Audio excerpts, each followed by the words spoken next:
RBS conference. Nagkaroon kami ng kaunting adjustments sa ating, how do you call that, yung sa tech team. Meron kaming inaayos or transition na ginawa how we manage yung ating mga files. So, paumanhin sa kaunting adjustments. Usually we go by email, but now directly na kami na nagsisend na sa, meron na tayong storage file na ginawa para sa ating church. So, again, thank you sa ating mga deacons at sa ating tech team na inaasikaso ito. Alam nyo, isa sa kailangan i-consider lagi ngayon ng ministry na we have the reality ng digital age. At kasama doon is yung part ng ministry natin, we proclaim the Word of God to a larger audience. We have to make sure yung ating mga files at yung ating mga videos, dahil naka-record na yan, ay namamanage natin. Hindi tayo pwede mag-rely lang sa Facebook or sa ating accounts sa YouTube. That is why tinatry nating ilagay ngayon sa isang storage. So that's why I'm grateful dito sa development na ito. You might not notice or observe it, pero yung infrastructure na, digital infrastructure, ay nagiging mas maayos. Ayan. Thank you. Now, my plan sa ating lesson ngayon ay I have prepared a lesson na iniisip ko kahapon kung gagawin ko siyang lengthy. Kasi ang lesson natin ngayon is about the introduction on the covenants, which is, ang plano ko ay mako-cover natin yung covenant of works. But I thought na mas mainam na magkaroon muna tayo ng introductory lesson about the covenants, and then we will allot more time sa Q&A because as the comments and observation ng marami, ay yun yung kulang sa ating discussion ngayon, which is a very and vital part ng ating pag-aaral, especially sa mga lectures or lessons na katulad ng covenant theology. It is something na lagi namin sinasabi na backbone ng Reformed theology, ng ating pagiging Reform, ay ang covenant theology. So we cannot really allow na tumatagal tayo sa ating pagiging Calvinist and Reform while not delving into the deeper issues ng covenant theology. So that is our aim. That is why I intend na humaba yung series na ito. It's not just about parang few months, but we hope na maintindihan natin ang tinuturo ng Reformed theology. So, ayan. Punta tayo ngayon sa ating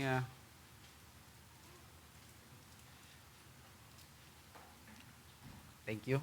Dito sa Luke chapter 17 verses 9 to 10, isa ito sa pinakagusto kong verses when it comes to the understanding of God's dealing with us. Dahil naniniwala ako with this passage na emphasize kung ano yung talagang responsibility at requirement sa atin ng Diyos, na hindi porke tayo ay sumusunod sa Diyos at kahit pa na sa estado na wala pang kasalanan ng tao, we cannot expect na dahil sumusunod tayo sa Diyos o si Adan sumunod sa Diyos ay requirement or parang karapatan na niya magkaroon ng eternal life. Sabi sa Luke 17:9 to 10, does he thank the servant because he did what was commanded? So you also, when you have done all that you were commanded, say, we are unworthy servants. We have only done what was our duty. So very significant ang verse na ito at ang principle behind this passage when it comes to understanding yung relationship ng tao sa Diyos. Na kahit pala sumunod ang tao sa nire-require ng Diyos, never na magkakaroon ng utang ang Diyos sa atin. Of course, because of the creator relationship. Dahil dito, tama lang at marapat lang na sumunod ang creator sa law na binibigay ng creator. Hindi siya nagkakaroon ng parang utang na dahil sinunod niya ito ay magkakaroon siya ng buhay na walang hanggan as something na na-earn niya sa sarili niya. But of course, with the arrangement ng Diyos when it comes to the covenants, maiintindihan natin ngayon paano ngayon ito nangyayari nang hindi tayo nagkakaroon ng conclusion na meron sa stage ng redemptive history na nagkaroon ng salvation by works. Baka kasi ang iniisip ng iba, dahil may covenant of works, ito, nasisave sila by the virtue ng works nila. It is not. No? So, tingnan natin sa pag-aaral natin. So, magkaroon muna tayo ng quick review. Bilang Baptist, sinabi natin noon that we show our unity with Pedo Baptist brethren in holding to the one covenant of grace. So, malinaw na kahit Baptist tayo, we believe doon sa covenant of grace. At ang covenant of grace, ito yung concept sa scripture or yung teaching sa scripture na saan nag-emanate yung salvation na binibigay ng Diyos sa tao. So, yung covenant of grace, merong kasunduan ng Diyos ang sino man sa kanyang na sasampalataya sa kanyang anak ay magkakaroon ng buhay na walang hanggan. At ito ay kasunduan niya sa mga elect, of course. Nevertheless, tayo mga Baptist, nire-reject natin yung one substance, two administration doctrine. Yung ating ine-emphasize dito, yung sa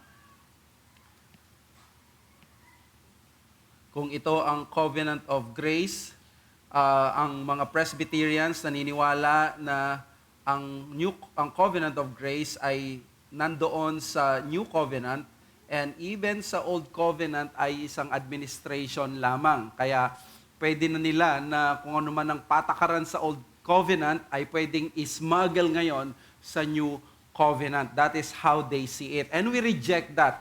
We believe this one, the covenant of grace, but we don't recognize itong pananaw na ito.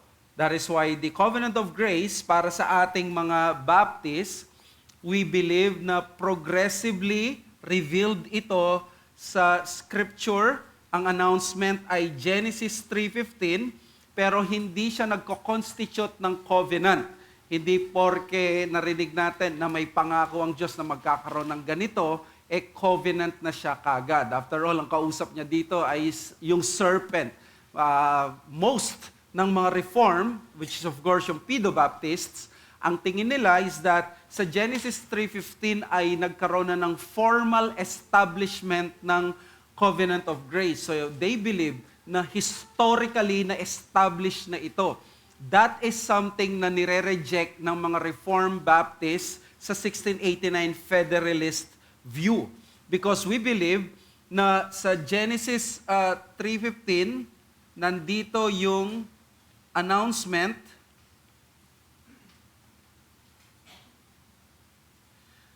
pagdating sa New Covenant, nandito ang establishment. So, yan yung paniniwala ng Reformed Baptist 1689 Federalism. Sabi ni John Owen, it lacked its solemn confirmation and establishment by the blood of the only sacrifice which belonged to it to the end. The promise was not before a formal, a solemn covenant. So, nakakagulat to dahil most Reformed Pedo Baptist theologians, Calvin, yung lahat, sila Witsius at yung mga iba pang mga luminaries, they believe na nagkaroon na ng establishment at formal at solemn covenant sa Genesis 3:15 pa lang. Pero si John Owen, nag-side siya sa mga particular Baptists na nagsasabi, kulang yung elements sa Genesis 3:15 para ma-consider ito na isang formal covenant. Okay? Kasi hindi pa ito nagkaroon ng sanctions and not only that, yung blood na nangyari mismo na na-ratify yung covenant na iyon. That is why what we believe is that the covenant of grace is while na-announce sa Genesis 3:15, hindi pa siya na-establish, pero na-reveal fully ito according sa Ephesians 2:12 na may covenants of promise na accomplish pa lang ito sa new covenant. So dito pa lang fully na-establish, fully na-reveal. Malinaw kasi sa Hebrews, di ba? Kung hindi mamamatay ang testator, ay hindi pa formally nararatify yung isang covenant. Kaya isa sa books na ipamimigay, e-books na ipibigay sa conference natin ay yung kay Tom Hicks. Ang book niya doon ay What is a Reformed Baptist? He said this, Scripture teaches that the new covenant saved saints who were under the old covenant. In covenant theology, the new covenant is nothing other than the fullest historical revelation of the covenant of grace. Another way of putting it is that the covenant of grace in the Old Testament was the seed of the new covenant. The new covenant is the covenant of grace in full bloom. So, paano tayo naliligtas? Meron bang ibang way para maligtas ang tao sa kasaysayan? No, there is only one way. That is the cross. Okay? So, if this is the cross, paano nasi-save ang tao? Let's say, 2026. At let's say, sabihin natin dito sila Abraham at sila Moses. Paano nasi-save ang mga tao sa 2026? By looking retrospectively sa cross. Titingin ka sa krus. Now, paano naliligtas ang mga nasa Old Testament like si Abraham? According sa Romans chapter 4, si Abraham ay itinuring ng ganap. So, pinawalang sala na siya even sa Old Covenant at ay ang means niyan is justification by grace through faith alone. Tumitingin pa rin sila sa cross. Therefore, ang kaligtasan, whether ito ay nasa Old Covenant, sabi ni John Owen, merong salvation dito sa Old Covenant, yes, may salvation dito, but it is always, saan? Through the cross. By the virtue of the new covenant. Yun yung pinag-uusapan dito. So I hope malinaw na mayroong grace. Ito yung pag-aalala ng mga ayaw sa 1689 federalism. Na parang ang logical end daw ng federalism ay dahil walang formal establishment ng covenant of grace sa Old Covenant na parang dito lamang na-establish ay parang lumilitaw, takot. Ang logical end ay baka ang mangyari daw, darating ang araw, biglang may mga Federalists, 1689 Federalists na magsasabi, walang grace sa Old Covenant dahil nga ang Covenant of Grace formally na-established. Malinaw yung sinasabi dito ni Tom Hicks, no? Yung Old Testament is the seed of the New Covenant. At yan yung tatry kong i-cover sa conference natin, no? Yung tinatawag na continuity at discontinuity. Yung Old Covenant at New Covenant, may continuity yan. Pero bilang Baptist, naniniwala tayo, may discontinuity. No? So, kung mapapansin nyo, pag sinabing, Old Covenant, tapos New Covenant, pag tinignan mo, yung Old Covenant, New Covenant, meron silang relationship, kaya pag sinabi nila na parang ang Old Covenant is the New Covenant concealed, the New Covenant is the Old Covenant revealed. Ang ibig sabihin doon ay, pag tinignan mo yung Old Testament, ito yung parang New Testament na nakatago pa lang. Pag New Testament, binasa mo siya, ito yung Old Testament na ni-reveal. Kaya may continuity, mayroon silang direct relationship. Ang tawag doon, continuity. And then, pero dahil Baptist tayo, naniniwala tayo doon sa tinatawag na discontinuity. Merong pagkahati, merong nag-discontinue, hindi nagtuloy.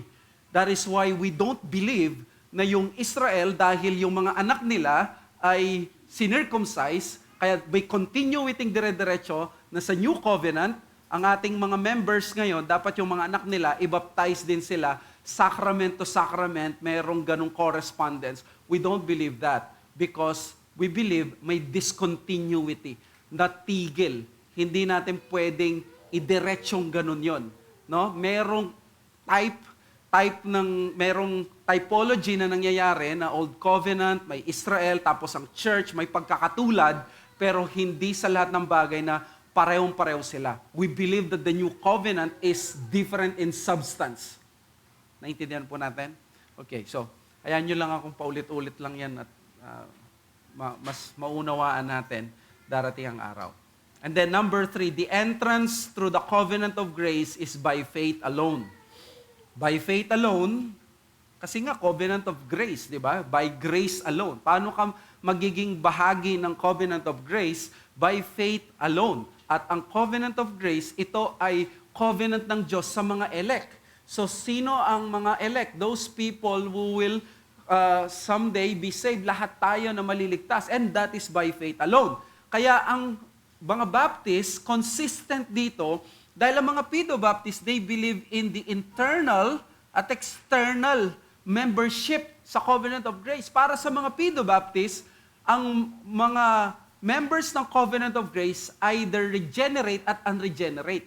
Yung mga nasa loob lang ng Covenant of Grace, internal, sila yung regenerate, pero pwede maging member ng Covenant of Grace, at least external membership. Kaya may visible and invisible church. And that is something na hindi pwedeng tanggapin ng mga Baptist. That's why we are Baptist. Ang Baptist hindi lang yung nagbabaptize tayo ng immersion, Baptist. Hindi, kaya nga mas tawag sa atin, di ba? Pedo-Baptist at Credo Baptist. We believe yung creed natin. Pananampalataya. Tayo ay nagiging bahagi ng people of God. Yan ang sabi ni Pascal Denault sa kanyang The Distinctives of Baptist Covenant Theology. Pedo-Baptists would not have baptized children without believing that they took part in the covenant of grace. The Baptists would have only baptized believers without the conviction that they alone took part in the covenant of grace. The Baptists believe that Christians and their posterity were in the covenant because they saw two different levels to the covenant of grace, internal and external. Each of these levels having its own entryway, one natural and the other spiritual. The Baptists believe that only the regenerated elect were in the covenant because they only saw one level to the covenant of grace into which one entered through faith alone. So, Pedo-Baptist Federalist at Baptist Federalist. So, para sa Pedo-Baptist Federalist, ito yung Covenant of Grace. So, sa issue ng Covenant of Grace, at ayan, pareho sila. Para sa kanila, may regenerate at may unregenerate. Sa Baptist Federalism, regenerate only. So, malinaw sa paniniwala ng mga Baptist Federalists, eto lang ang bahagi ng nasa Covenant of Grace. Mga regenerate lang. Mga tunay na sumampalataya sa Panginoon. So, Baptist Federalism, sharp contrast between the Old Covenant and the New Covenant highlights the incredible blessings unique to the New Covenant. Kaya, ang laging tanong natin bilang Federalist is, sa mga Pedo-Baptists is, how new is the New Covenant? Kasi naniniwala naman sila that it is a new covenant. Pero, para sa kanila, it's the same species, it's the same substance, it's the same essence. Kaya, pag sinabi mong yon, it's just parang yung sinasabing grayscale, na nung dati ay white, tapos nagiging gray hanggang naging black na naging mas makulay. Parang yung frog, tadpole sa una, and then sumunod na frog siya, but it's the same substance, same na ganon. But the Baptists differed because they believe na different yung shadow, different yung substance. And those are biblical terminologies. Sabi ni Paul sa Colossians na from shadows to substance. Iba yung shadow sa person. Iba yung blood of bulls sa blood of Christ. Iba yung lamb na mga nasacrifice sa Old Covenant. iba yung Lamb of God, yung composition niya. Different substance. May correspondence, merong typology nag-e-exist, may pagkakatulad, pero different in substance. So, yan ang lagi niyong maririnig sa covenant theology ng federalism. Iba yung substance ng Old Covenant, iba yung substance ng New Covenant. Kaya kung mapansin ninyo, bakit mahalaga ito na pinag-uusapan, pinagdedebatihan, but hindi na lang yung mga ibang bagay? Kasi, pag binasa niyo po ang New Testament ninyo, lalo na sa preaching, napakahalaga nito. Ano yung laging maririnig nyo kina Paul, kay Peter? Di ba lagi nilang nire-remind ang mga kausap nila kung gaano sila ka-blessed, ka-privileged under Christ, under the new covenant, the blood of Christ. While these people sa Old Covenant, they were saved, they were regenerated by the virtue, by the ground of Jesus Christ's sacrifice, yet they only saw the shadows. They only had the shadows, they only had yung mga rituals and all those things. Tayo yung reality, yung tunay, yung substance. Parang sa kanila, they were just promised of that relief goods na may stub sila, pero tayo ay nakaranas ng tunay. Kaya nga, mas blessed tayo because of that. Even Jesus himself, sinabi niya na si John the Baptist ay pinakadakila siya sa Old Covenant in terms of revelation advantages. Dahil siya ang pinakamalapit doon sa cross, mas dakila siya kay Moses. Mas dakila siya kay Abraham. Pero, yung bata na musmos, na naligtas ng simpleng pananampalataya sa New Covenant, nung namatay na ilibing na si Kristo, mas mapalad at mas dakila siya kaysa kay John the Baptist. Dahil kahit gaano kadakila yung ministry ni John the Baptist, wala siya doon sa epoch ng reality na na-confirm at na-establish historically ang covenant of grace. Napakadakila at nakakamangha ang ganito. Now, sa ating titingnan ngayon is yung covenant as divine solution. Sinabi natin sa title, by way of covenant. Kasi merong mga tao na naniniwala, iba yung pinaka-framework ng scripture. Na pag binasa mo yung scripture, ang pinaka-central or yung main spine ng scripture, di ba, meron silang tinatawag na storyline. We believe kasi ang Bible, Genesis to Revelation, it is not written by different authors lang na walang pakialam sa... We believe that there is a divine author, that there is Holy Spirit superintending them. So we can believe that there is the unity of scripture, meron tayong storyline. Ano yung pinaka-storyline? Ano yung pinaka-spine na nagbibigay ng form sa scripture para hindi siya magmukhang extracted, uninterrelated, na parang mga Bible stories, di ba? Parang pag binasa mo si Daniel, si David and Goliath, they are different stories sa scripture na unrelated sa isa't isa. Pero we believe na it's more than that. While mayroon silang context na pang David lang, pang Daniel lamang, pang Moses, pero we believe na at least may nag-uugnay sa kanila. Mayroon kasing dalawang pananaw na ganyan na hindi covenant ang pinaka nag-uugnay, no?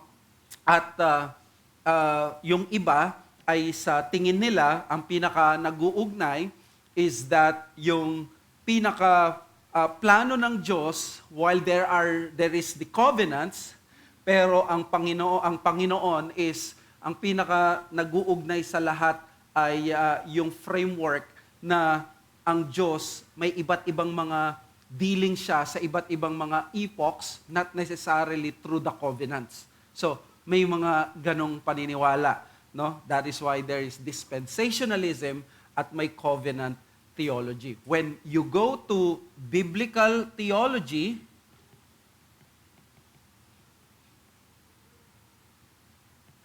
ipipresent ko to sa Wednesday, may paniniwala na tinatawag na dispensationalism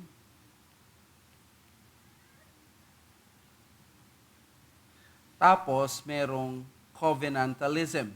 So, covenant theology or CT. Okay?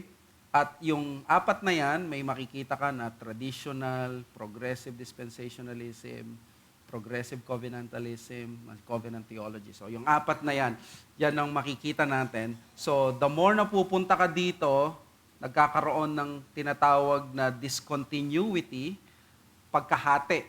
The more na papunta ka sa side na ganito, nagkakaroon ng tinatawag na iba ang Israel, iba ang church, magkaibang sobra, walang gaanong connection. Meron pang ang iba na naniniwala sa dispensationalism na ang church walang kinalaman sa New Covenant. Ang New Covenant ay pang Israel lang. The more na pupunta ka dito, may emphasize ang continuity. Okay? So, that's it. Continuity. So, nagkakaroon ng parang konting difference lang. Kaya, nandyan yung pedo-baptism. So, itong ano na to, okay? Traditional dispensationalism, progressive dispensationalism, progressive covenantalism, at yung tinatawag na reform covenantalism. So, makikita mo, dalawang covenantalism, may dalawang dispensationalism. That is the spectrum ng biblical theology. That is how people interpret the scripture by a biblical theology. Hindi ito issue ng soteriology. Lahat nito pwedeng maging Calvinist. Lahat nito pwedeng maging premillennialists, walang issue lamang ng eschatology, maraming mga pwede mangyari dito, but we are talking about how to interpret the Bible, biblical theology. No, hindi affected masyado yung Christology, kung naniniwala sila sa hypostatic union, naniniwala sila sa classical theism, sa theology, naniniwala sila sa Hamar's theology. Lahat ng mga bagay na yan na orthodox, walang kinalaman. Ang kinalaman, may kinalaman dito, biblical theology. Pero ang tanong, alin ang tama dito? Tayo ba ay, pag binasa ba natin ang Bible, ang pinaka-framework ba ng Bible is ang Diyos ay nagdi-deal with siya through different epochs? Or according sa dalawang camp na ito, it is through the covenants. Yan yung gusto nating tingnan. Does God really deal with man by way of covenants or some other ways? Kasi kung makita natin sa scripture that God is not dealing with man via the covenants or via covenant, doon pa lang mali na yung covenant theology. We have to discard it. It is something na hindi pala biblical.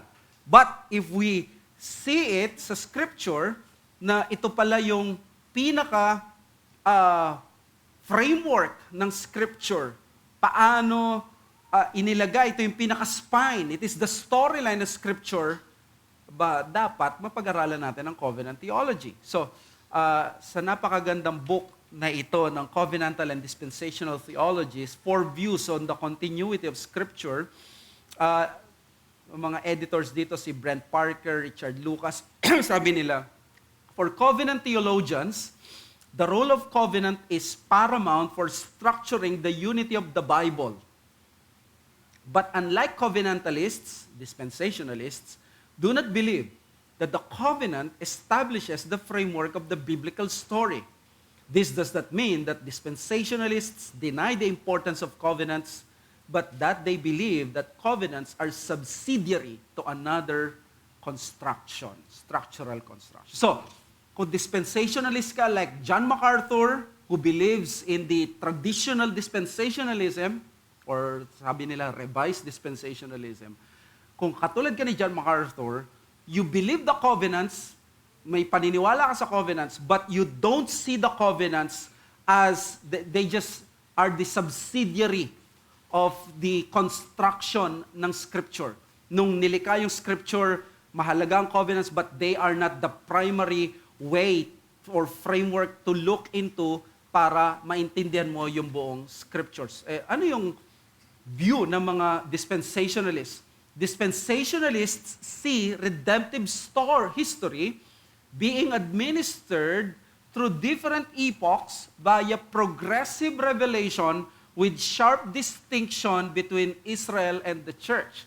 So kung ikaw ay naniniwala at reform ka at sasabihin mo, ang mga dispensationalists all about the 7 dispensations, luma na yon, walang ganong approach. Hindi ganon ang dispensationalism. Mahalaga sa dispensationalism ang mga dispensations, pero hindi sila ganon sobrang kahalaga. Kaya kung mapansin ninyo sa sinabi ko kanina, no, meron traditional dispensationalism, may progressive dispensationalism, may progressive covenantalism, at merong reformed covenantalism. Wala akong nilagay dyan na classical dispensationalism dahil nandito yon. Hindi na yun, lumang tugtugin na yun, hindi na dapat natin ina-accuse sa mga dispensationalists ng ganon. Ang paniniwala ng dispensationalists ay ang redemptive history naka-administered through different epochs by a progressive revelation dahil may sharp distinction between Israel and the church. So, ganun nila tinitingnan. Despite kung gaano mang karami ang dispensation. So, let us not caricature dispensationalism as just like the 7 dispensations na sikat. And then covenantalists assert that God's divine arrangement with man is through entering a covenant relationship with Him. So, kanina, naka-administer through different epochs by a progressive revelation with sharp distinction na ang people of God, Israel and the church, two peoples of God, dito sa covenantalism, ay through the covenants ang pinaka-way to understand the whole Scripture. Pag binasa mo ang Scripture na makikita mo dyan, nag-ooperate lagi ang dealing ng Diyos sa covenants. Kaya, pag tinanong mo ang covenant theologian, pag binasa niya ang Genesis chapter 2, hindi lang niya nakikita yon na parang, ito yung Adamic dispensation na ganito yung dealing ng Diyos kay Adam, na meron siyang mga rules at law, age of ganito, ganyan. Ang tingin ng covenant theologian doon is may covenant na nag-e-exist because that is how God deals with man. Merong covenant kay Adam. Kaya merong utos kapag nandyan ka, hindi mo pwedeng kainin to, at pag kinain mo to, ganito ang mangyayari sa'yo. That constitutes a covenant sa kanya kasi gano'n na nag-ooperate. Tapos, nung nahulog sa kasalanan si Adan, meron na namang na i-announce na covenant sa Genesis 3:15. Diba? Pero hindi pa formally na-establish na ganito ang mangyayari, ganyan, ganyan. So, it's always through that covenant nag-i-expand siya at spanning through the biblical story. Kaya ang mga Reformed confessions, napakaganda ng pagkagawa nila. Ang mga Reformed confessions, they framed their fundamental theological beliefs leading to the necessity of the covenant, which is, according kay B.B. Warfield, the architectonic structure of the Westminster Confession, which is of course kinopya ng Savoy at ng 1689. So, yung architectonic structure ng confession ay yung covenant theology. Paanong architectonic? Paanong sinabi yon? Kasi pag tiningnan mo ang confession, chapters 1 to 6 is actually an exposition of orthodoxy. Okay? Yung Christian orthodoxy that is being shared even by Catholics, even by different kinds of Protestant churches. Pero pagdating sa chapter 7, doon lilitaw yung divine solution. Kasi ipipresent sa chapters 1 to 6 ng Scripture, sino yung Diyos, ano yung ginawa ng Diyos, paano nag-ooperate ang Diyos, sino yung tao, ano yung ginawa ng tao, ano nangyari sa tao. Chapter 7, solution. Okay, tingnan natin. Sa chapters 1 to 3, who God is, and what did He do. So, pag tiningnan nyo yung confessions natin, no, hindi ko lang nakuha dyan sa image, pero pag tiningnan natin ang confessions natin, eto, 1689, nakabukas ang 1689 ko sa phone, lilitaw yung Holy Scripture sa chapter 1, which is of course the source of revelation, and then yung chapter 2, lilitaw dyan yung God at yung Trinity. Chapter 3, nandito yung works of God. So, what did He do? Nandyan yung decree. He decreed all things. And then, andan yung providence. Nandyan ang works of God yan. Then sa chapter 4, wala pa pala yung providence. God's decree pa lang yung chapter 3, and then nandyan ang creation. Tama? So, God decreed, God created, and then chapter 5, nandun ang providence. So, ito yung approach, paano natin pinag-aaralan ang theology, saka systematic tayo. Scriptures, bibliology, kaya pag nag-aral ka sa isang Bible school, pag-aaralan mo na yung source of revelation, bibliology. Tapos, nandun yung theology, which is God, theology proper, dogmatics, that is the study of God. And then, pagkatapos who God is, ang pag-aaralan is who man is. Sino ang tao at ano yung kanyang ginawa. So, sa chapter 6, makikita na natin dito yung creation, doon sa creation, no, lilitaw na yung tao, kinreate siya dyan. Tapos, nandoon sa chapter 6 yung tinatawag na fall of man. So, nandun yung Hammer theology. So, nandito yung ginawa ng tao na siya ay, of course, he is the apex of God's creation, pero he fell into sin. There is more to Adam's disobedience than mere individual sin. In-explain sa chapter 6 na hindi ito nahulog si Adan na bilang Adan lang na individual, nahulog siya bilang isang lahi. At kung sino man ang manggagaling sa kanya, Adam is a federal head. So, naka-explain dyan yung sinabi kay Adam. That is 5 paragraphs sa chapter 6. Kaya pag pumunta ka sa chapter 7, that is actually the genius ng pagkakagawa ng confession natin. It provides the solution to the fall by way of covenant. Kaya nga ang ganda ng nakalagay sa chapter 7, paragraph 1. After in-announce sino ang Diyos, anong ginawa ng Diyos, sino ang tao, ano nangyari sa tao, nahulog siya, ano ngayon ang solusyon? Sabi sa paragraph 1, the distance between God and the creature is so great that although reasonable creatures do owe obedience to Him as their creator, yet they could never attain the reward of life, but by some voluntary condescension on God's part, which He had been pleased to express by way of covenant. So, nakita dito na convincingly para sa akin, this is the way to approach the scripture. Na by way of covenants, God is dealing with man, lalo na sa nangyari sa kanya. Kaya nga, di ba, ang pinaka-chapter 7 is about covenant theology. Ano yung sumunod? Chapter 8. Chapter 8 is the mediator of the covenant. That is Christ, the mediator. Siya yung solusyon. Tapos sa chapter 9, binanggit yung estado ng tao, yung free will, effectual calling, justification, adoption. These are all the blessings of the mediator. Nag-emanate doon yung blessing ng mediator, sanctification, saving faith, repentance unto life, good works, perseverance of the saints, assurance of the gospel, hanggang makarating ka sa law of God at lahat. Napakaganda ng pagkasulat ng ating covenant. So, if we believe that God deals with us by way of covenant, then therefore, we are ready to define what is a covenant. Ano ba yung covenant? Ang covenant is a biblical word which speaks of not only of commitment, pwede kang mag-commit sa isang tao, but not necessarily covenant yon. Tama? Guaranteed commitment. Sa Hebrew, that is the word perith.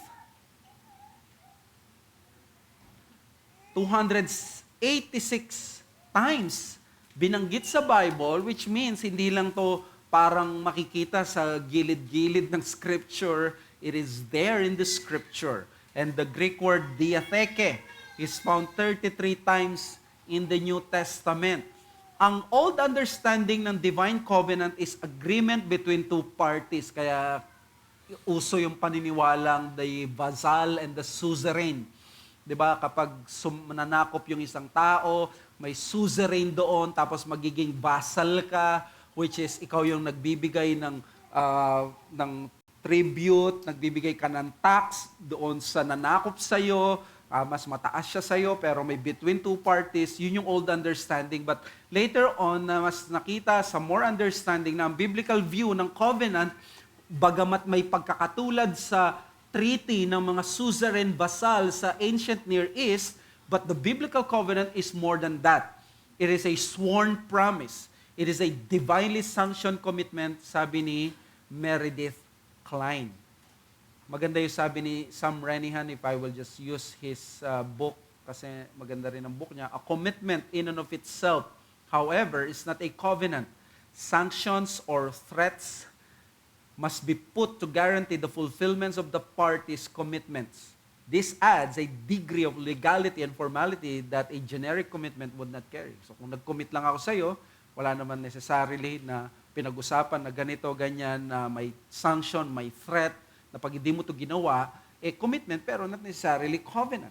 Kasi kailangan mayroong degree din ng legality, di ba? Pag nagkakaroon ng pirmahan, hindi minsan dahil matiwala ka sa tao, sige, wag nang ganyan. Pero nakikita natin, maganda nandun ang legality ng mga papeles, nandyan yung notaryo para magiging formal document siya na kinikilala ng government. Kaya pinapanotaryo, di ba? Ganun yung bagay na. Kaya mapansin nyo si Yahweh, nung panahon na sa Genesis 15, na nagkaroon siya ng covenant kay Abraham, pinatulog niya si Abraham, sabi niya, ganito ang mangyayari kapag hindi tumupad sa covenant yung parties na ito, yung hinati, yung mga hayop, di ba?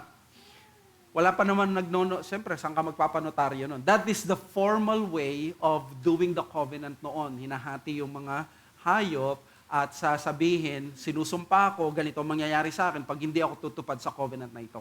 Para sinabi ng Diyos, I will be cut in pieces if I will break the covenant. Di ba? Ang ganda nun, kasi pagdating sa New Covenant, meron talagang Diyos na nagkatawang tao na nahati. Di ba? Bilang payment sa mga covenant breakers. No.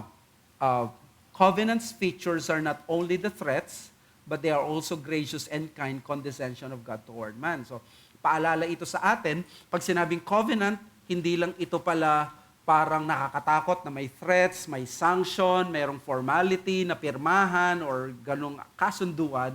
Ang mga covenants ay gracious and kind condescension din ng Diyos sa tao. Sabi ni Nehemiah Cox, that God made with a discourse of the covenants, a declaration of God's sovereign pleasure concerning the benefits He will bestow on man, the communion they will have with Him, and the way and means by which this will be enjoyed by them.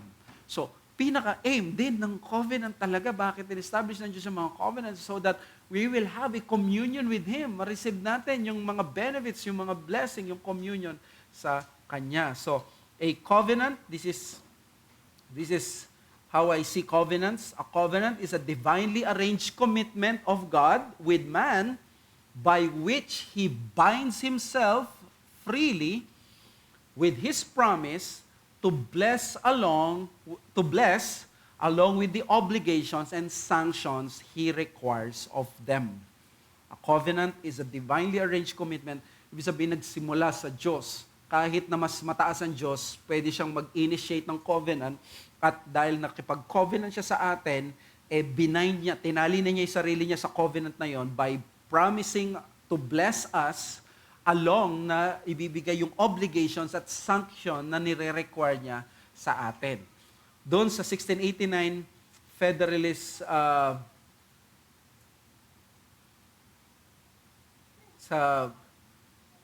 by the way, ito yung pagkakaiba ng agreement at covenant. Ang agreement at yung covenant ay pareho in terms of responsibilities and promise. Pag may agreement kayo, mayroong responsibility. Pag sinabi, agreement tayo, pupunta ka sa ganitong lugar, ng ganitong oras, makikipagkita ako sa iyo. Okay? Tapos may promise ako, dadaling ko yung nire-require mo, yung baka may hiniram ka, o kaya may susoli, o kaya may bebenta sa'yo. So, ito yung responsibility, ito yung promise. Now, kapag sinabi, pupunta ako sa'yo, tapos, pag pumunta ako, wala namang sasabihin na, o pag hindi ka pumunta, anong mangyayari? Wala namang na sanction na paparusahan kita or ganito. Agreement lang siya, pero hindi talaga siya covenant. Ang difference ay sa covenant ay may sanctions. Meron siyang threats na kapag hindi mo tinupad to, ganito ang mangyayari. Di ba? Pag tinignan mo to, in-apply mo sa Genesis 2, sinabi doon ng Diyos kay Adam, huwag yung kakainin to. Meron siyang responsibility. Meron siyang tinatawag na pangako na kapag ganito, ganyan, pero pag the moment na kinain nyo to, you will surely die. Nandun yung sanction. Nandun yung threat. Kaya pag binalikan natin ngayon yung mga succeeding mga revelations at mga books, sabi sa Hosea chapter 6 verse 7, baka maging katulad kayo ni Adan na nag-transgress sa covenant. Ibig sabihin, tiningnan ng mga later revelation na yung nangyaring yung nausapan sa Genesis 2, hindi lang siya simpleng agreement. There was this covenant. Kaya ang tawag ng iba ay covenant of creation, Adamic covenant, pero sa Reform, we call that covenant of works. Kasi ang basis niya ay works. Do this and you shall live. Do this and you shall live. Okay? So, nandun yung threat. At namatay ba si Adam? Yes, namatay siya spiritually and then eventually namatay din siya physically. So, that is how we see threats. No? Si Joseph Mangahas, si Pastor Mangahas, sa kanyang pagtuturo sa 1689, nung nakaraang conference sa Quezon City, sinabi niya na ang mga elements ng isang covenant, nandun ang promise, nandun ang law, nandun ang sanctions, nandun ang solemnizations, nandun ang representative head. So, kailangan may federal head, may solemnization, sanctions, law, promise. Ang gagawin natin ngayon, titingnan lang natin yung dalawang bahagi, which is the sanction and the representative head. And we believe kasi, pag nandito na yung sanction at representative head, assume na yung solemnization, law, at yung promise. Nandun na yung promise, nandun na yung law. Kasi nga, may sanction eh. Kaya ang pinaka-emphasis natin dito is the sanction and the representative head. So number one, there must be covenant sanctions. These are the threats that bind the parties involved into full commitment on covenant responsibilities and obligations. So, without threats and sanctions, there is no force behind the obligations made. Pag sinabi, di ba? Oh, birthday, o kaya fellowship, punta ka. Oh, usapan natin yan, punta ka. Ang daming ganyan sa inyo, di ba, na nag-invite ng umattend ng church. Sabi sa kaibigan, usapan natin, punta ka. Pero hindi sisipot. Pero anong gagawin mo pagkatapos nun? Siyempre, ma-hurt ka, pero wala. Di ka naman ma-offend ng todo. You will continue to invite this person. So, walang ganong threats, walang sanction. Pero yung sanction of threats, pag sinabing, pag hindi ka dumating dito, pagkakalimutan na tayo, kaya hindi ko ibibigay sa'yo yung kailangan mo. Siyempre, may threats, may sanction, mapupuwersa yung tao ngayon, na hindi pala biro-biro na yung ganitong usapan. At pag tinignan mo sa scriptures, ang covenant ay may ganon. Sabi sa Jeremiah 34, lilitaw ngayon na yung ginawa ni Abraham, ng Diyos kay Abraham sa Genesis 15 na hinati yung mga patay na hayop, lumilitaw na ganito rin pala gumawa ng covenants ang mga tao noon sa panahon nila. Sabi dito si Jeremiah 34, "The men who transgress my covenant and did not keep the terms of the covenant, I will make them like the calf that they cut in two and passed between its parts." Ganito yung ginawa ni Yahweh nung pinatulog niya si Abraham, dumaan siya doon sa nahati na carcasses ng mga hayop. Which means, si Yahweh, sinasabi niya, ganito mangyayari sa akin. That is so unbelievable. But nevertheless, ganun ang ginawa ng Diyos. Sabi sa 1 Samuel 20 verse 12 to 16, yung kay Jonathan at kay David, yung pagmamahal nila bilang magkaibigan, hindi lang siya parang agreement lang. Sabi ni Jonathan, no, "The Lord do so to Jonathan and more also if I do not disclose it to you and send you away." So, nandun yung threat at sanction sa isang covenant. And then, sa Hebrews 9:16, mas madali na siyang intindihin ngayon sa New Testament, for where a will is involved, the death of the one who made it must be established. So, kailangan may threat, may mamamatay para ma-establish yung covenant. So, for where a will is involved, lalo na sa verse 15, magkadugtong yan. So, that's it. That's how we see yung mga covenants. Number 2, there must be the federal head. All the blessings or curses run through the head, going down to the people he represents. So, nandito yung federal head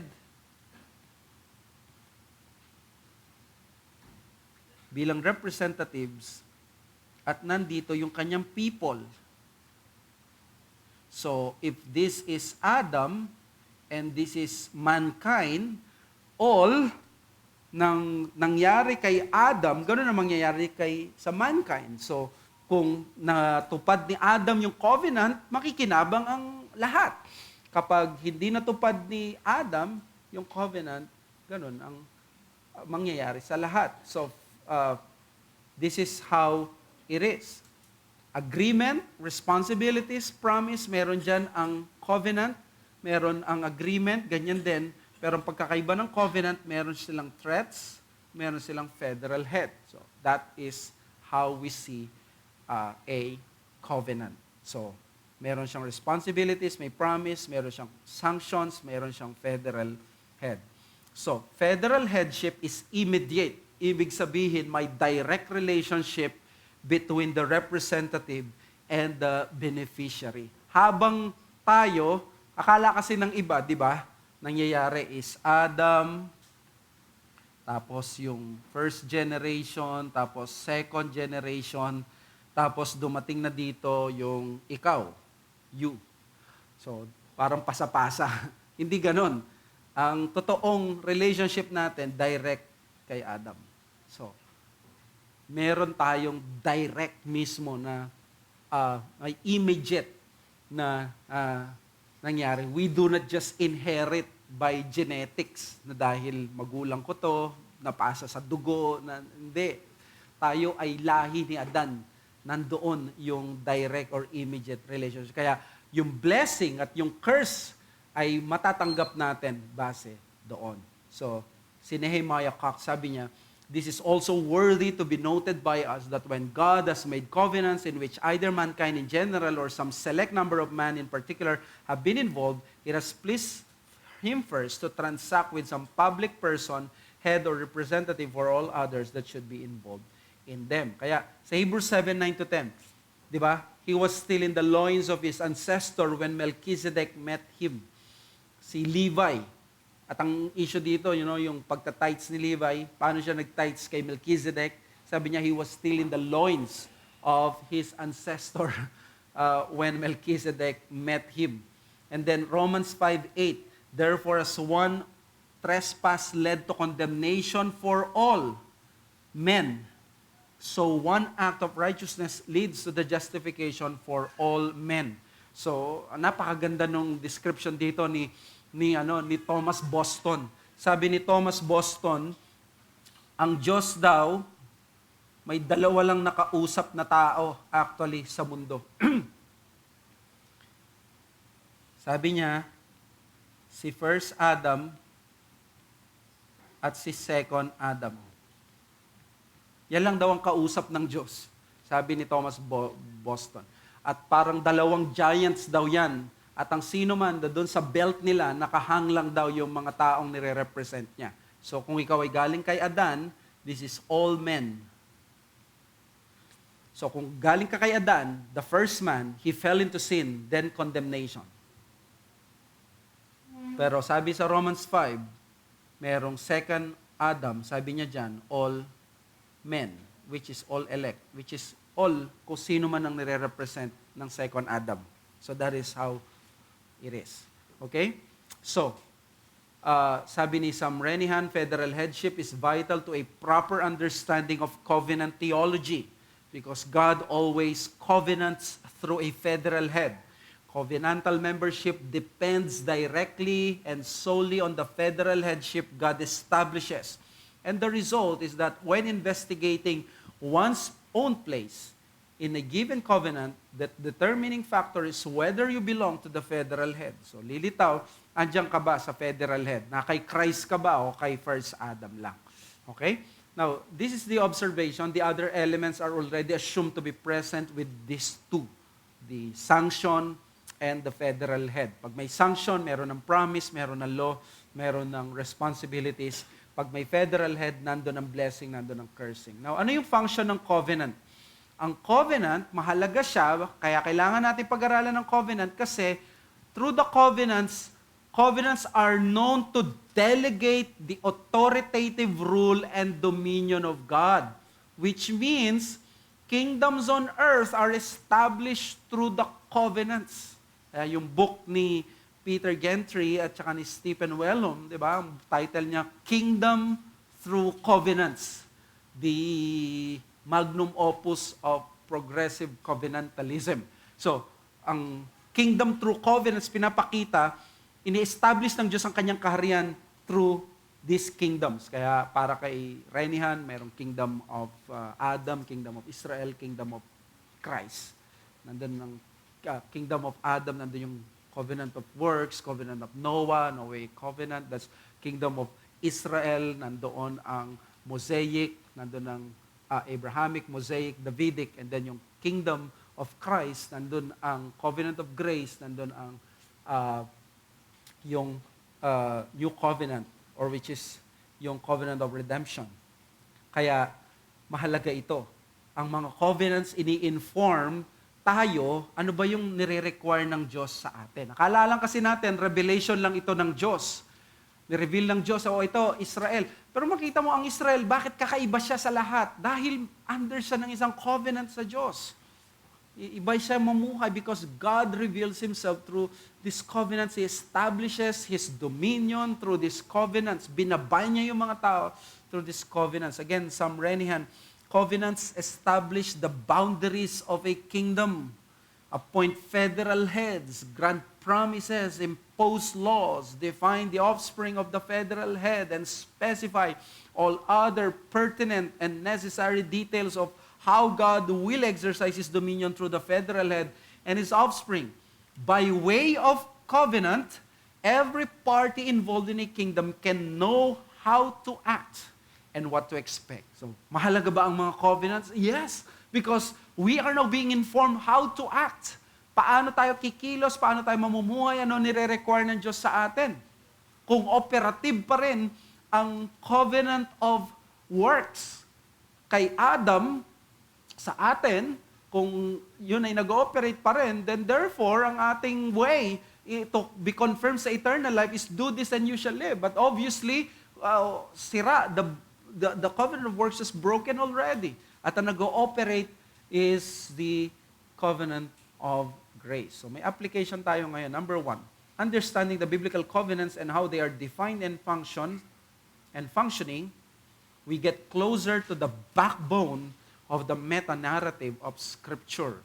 And Kingdom Through Covenant ni Gentry and Wellum. Sabi niya, we are not asserting that the covenants are the center of biblical theology. Instead, we assert that the covenants form the backbone of the meta-narrative of Scripture.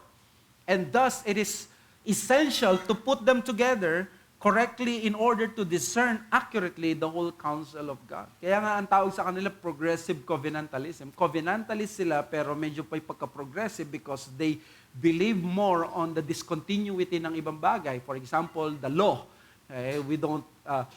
They understand yung law differently sa mga nasa covenant theology. So, para sa kanila, still, may pagkakatulad tayo, ang mga covenants, they form the backbone of the meta-narrative of the Scripture.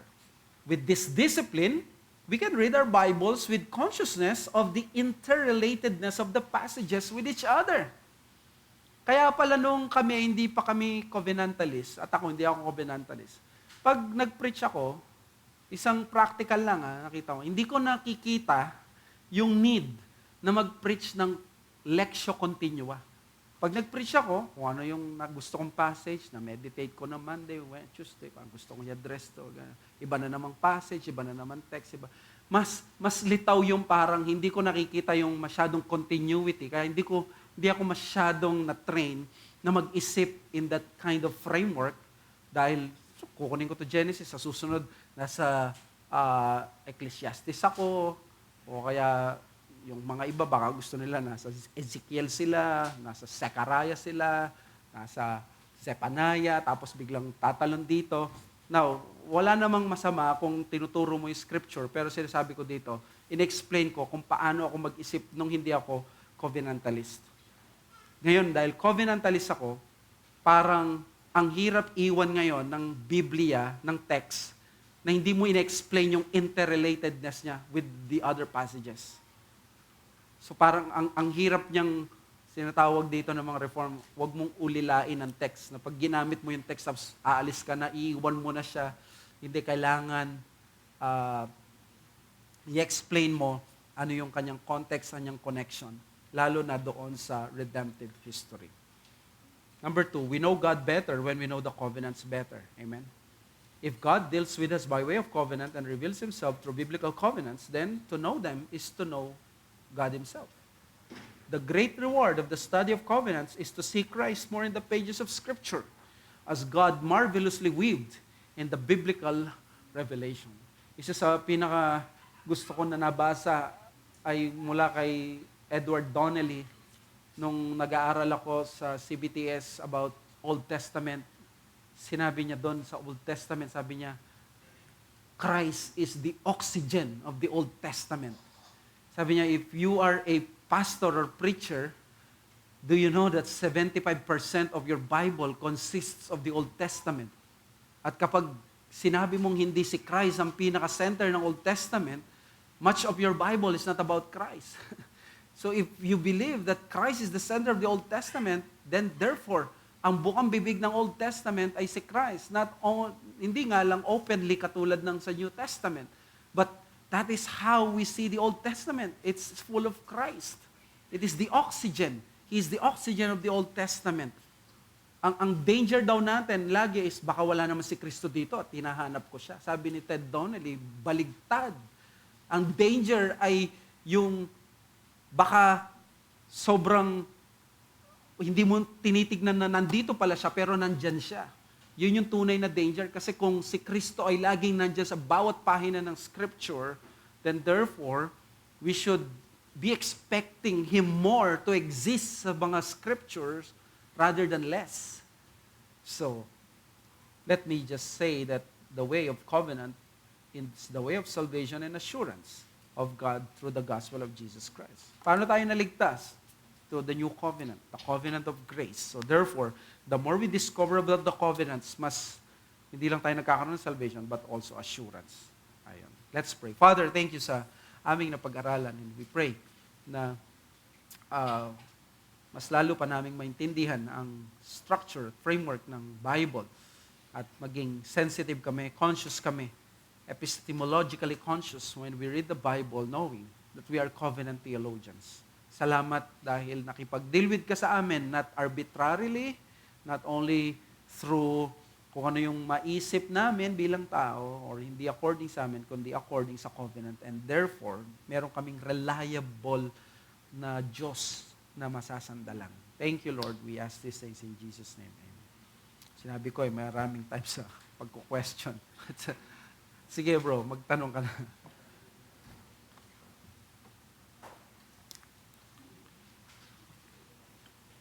Si Mark Lynn Friends.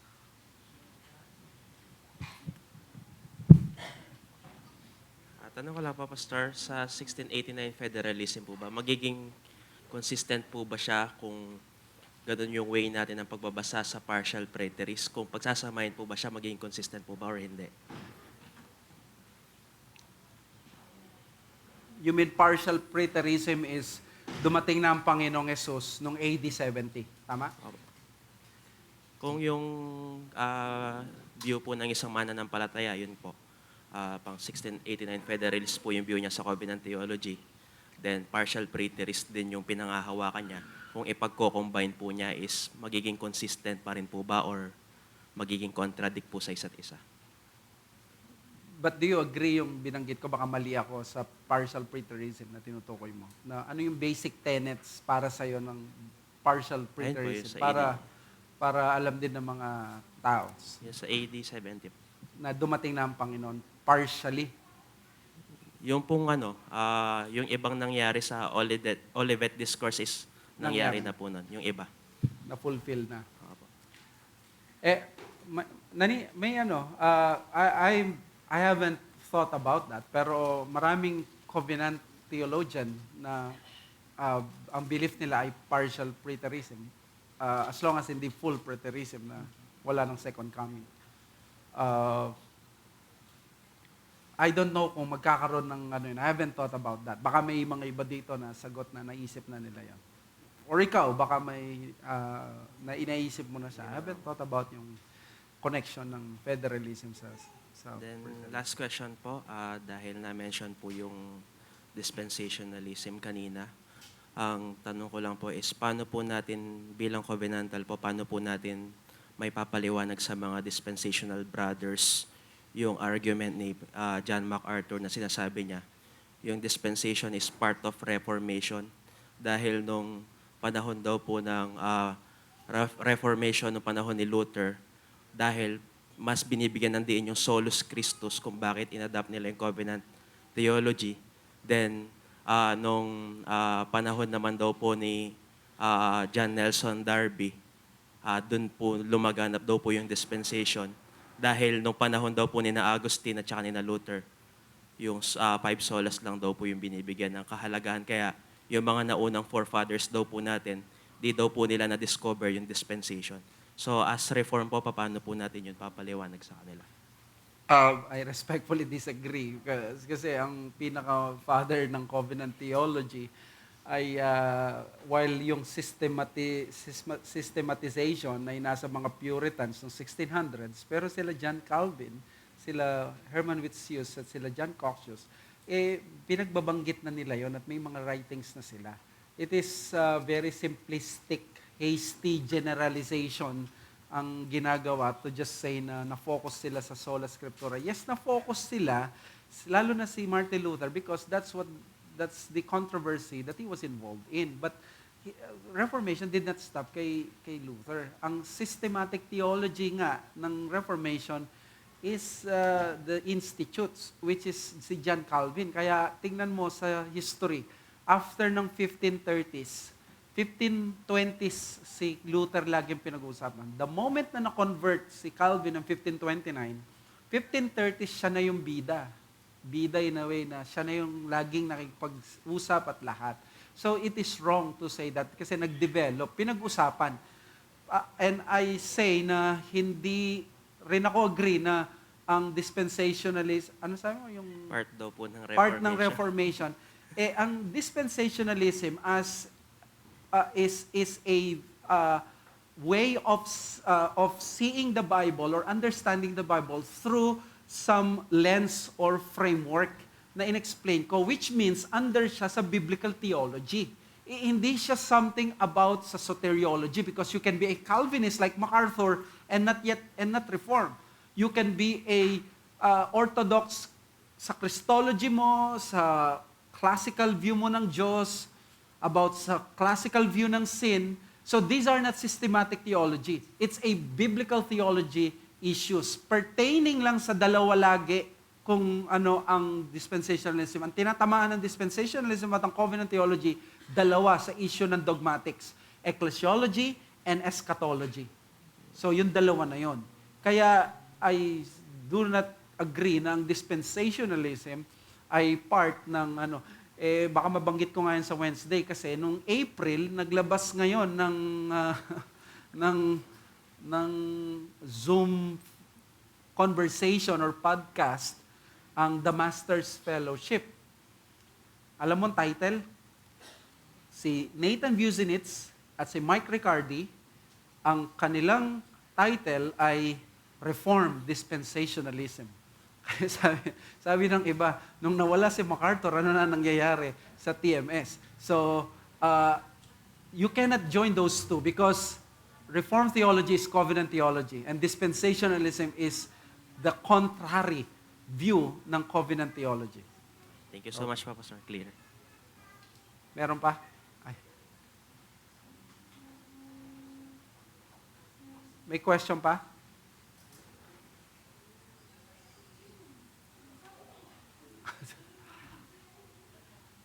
Meron question?